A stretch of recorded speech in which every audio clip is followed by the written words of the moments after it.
This is like my favorite story, okay? I got to tell you about Jake.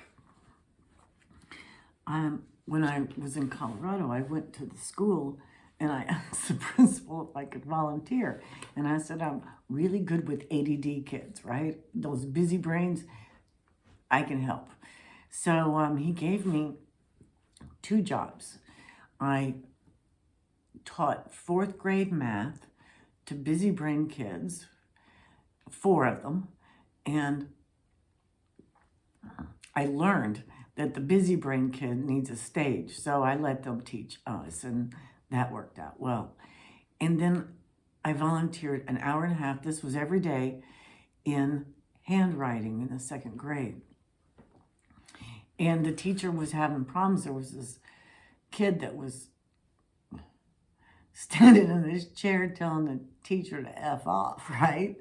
So this kid's in trouble, and you know it, right? So I go in there, and I'm kind of figuring out the lay of the land. I know nothing about education or teaching or any of that, but I'm a business person, so I'm looking at it from the business perspective. And what it seemed like to me is that Jake needed comfort, and the rest of the kids, well, anyway, I tended to them based on what they needed.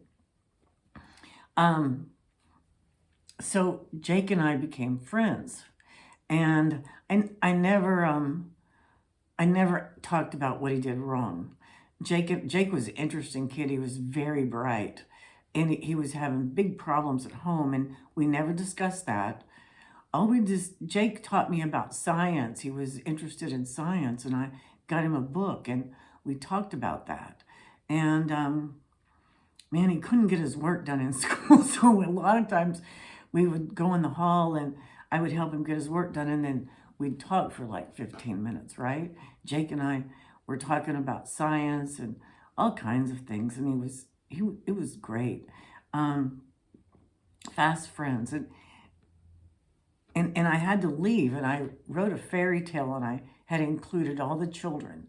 And then after I left, I asked them to write me a letter and tell me what they did nice for somebody else, right? So they send me all these letters.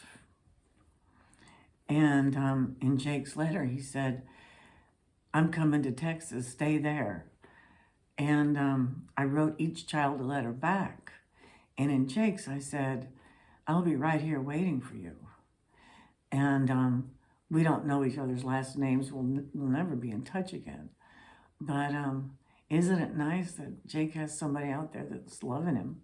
And he knows it, right? Yeah.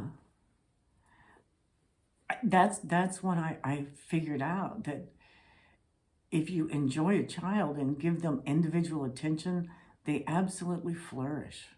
You know, it worked. And that's what I came away with. When after I did it, I said, this freaking works.